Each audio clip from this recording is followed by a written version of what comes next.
श्री स्वस्थानी व्रतकथा अध्याय 8। यं ब्रह्मा वरुणेन्द्र रुद्रमरुतः स्तुन्वन्ति दिव्यैस्तवैर्वेदैः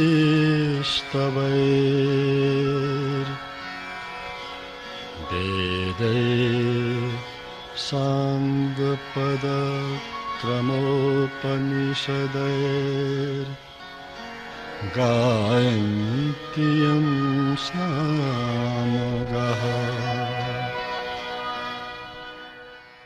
कुमारजी आज्ञा गर्नुहुन्छ।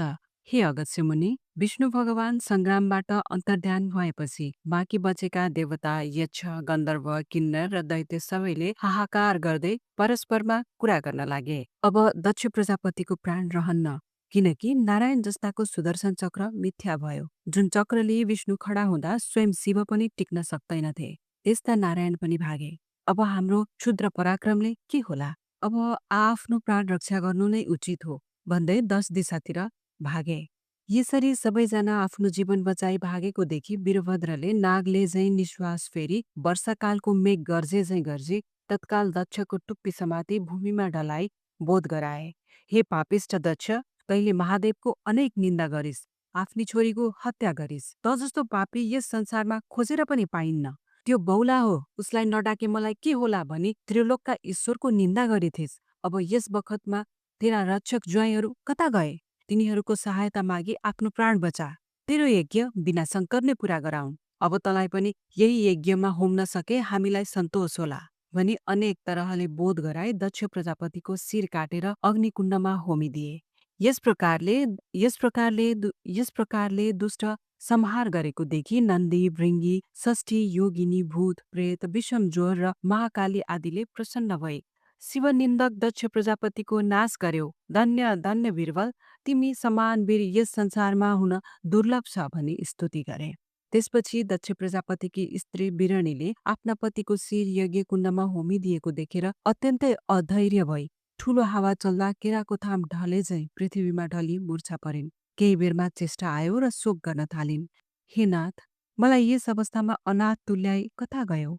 जगदीश्वर महादेवलाई यज्ञमा नडाक्दा यस्तो भयो। हे स्वामी, व्यर्थको अभिमान मनमा लिएर शिवको निन्दा गर्दा आफू मृत्युमा प्राप्त भयो।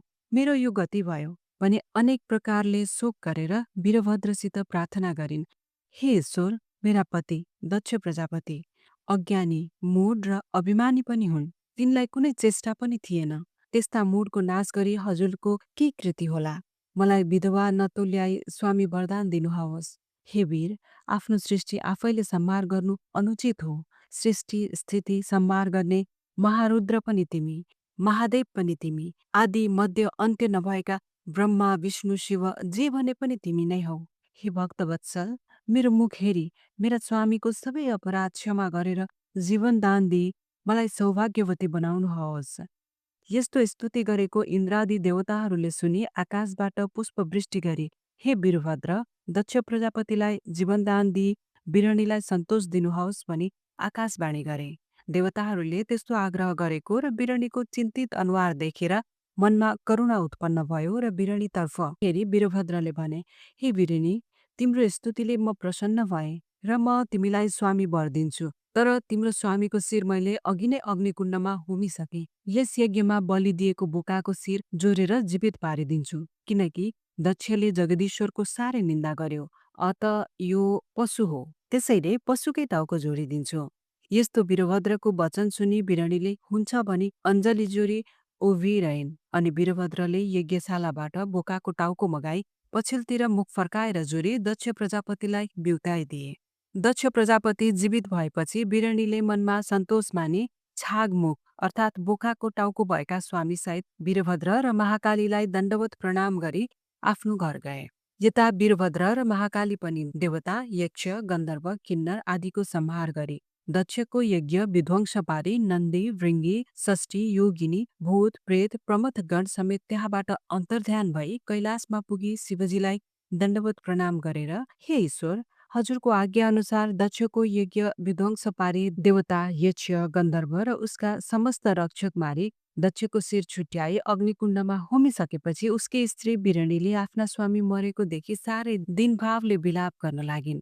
त्यो देखेर मैले अग्निकुण्डमा बलि दिएको बोकाको टाउको ल्याएर पछाडि मुख फर्काई जोरेर दक्ष प्रजापतिलाई जिलाइ आए भनी बिन्ती गरे। र महादेव प्रसन्न भए, हे वीरभद्र, हे महाकाली, तिमीहरू धन्य रहेछौ, म प्रसन्न भएँ। यति भनी ती दुवैलाई आफ्नो शरीरमा लीन गराए। त्यसपछि महादेवले प्राणप्रिया सतीलाई सम्झी दक्ष प्रजापतिले यज्ञ गरेको स्थानमा पुगेर हेर्दा अग्निकुण्डमा सुतिरहेकी सतीदेवीलाई देखी, हे सती, कैलाश शून्य तुल्याई मलाई एक्लै छाडेर कता गयौ? भन्दै साह्रै नै अधैर्य भई वृक्ष ढले झै भूमिमा लडी मूर्छा परे। केही बेरमा चेता आयो र हे प्यारी, अब मैले यस संसारमा बाँच्नु पनि व्यर्थ भयो। मलाई एक क्षण पनि एक्लै नछाडी मेरै मुख्यान्जी बसेर मैले भनेका कथा पुराणहरू सुनिरहन्थ्यौ। मेरो वचन नमान्दा तिम्रो यो गति भयो। म यस स्थितिमा पुगेँ भन्दै मुड्कीले छाती ठोकी वर्षाकालमा आकाशबाट पानी परे झैं मोतीका दाना जस्ता आँसुका ढिक्का खसाली फेरि विलाप गर्न लाग्नुभयो। हे प्रिय, म कतै गएर आउँदा सुनको कमण्डलु लिई गोडा धोइदिन आउँथ्यो। हे प्यारी, मेरो खाने वस्तु भनेर विष भाङ धतुरो जतन गरी राख्थ्यौ। अब कसले राखिदेला? तिमी बिना मेरो चित्त कसरी स्थिर रहला? यसरी भन्दै कहिले मोही खाने, कहिले छातीमा हात राख्ने, कहिले सतीदेवीको हात समाई आफ्नो छातीमा राख्ने, यसरी अनेक प्रकारले शोक गरी सतीदेवीको मृत शरीर पिठुमा बोकी बहुला जस्तै भएर पृथ्वी भ्रमण गरी हिँडे। महादेवले पिठमा बोकेकी हुनाले गलित वा दुर्गन्ध केही भएनन्, केवल निदाएकी जस्ती भएर रहिन्।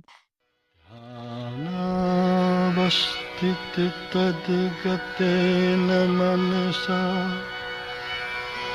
पश्यन्ति यं योगिनो इति श्री स्कंद पुराणे केदारखण्डे माघ महात्म्ये कुमार अगस्त्य संवादे श्री स्वस्थानी परमेश्वराय व्रत कथाय दक्ष यज्ञ विध्वंस वर्णनम नाम अष्टमोऽध्याय। तस्मै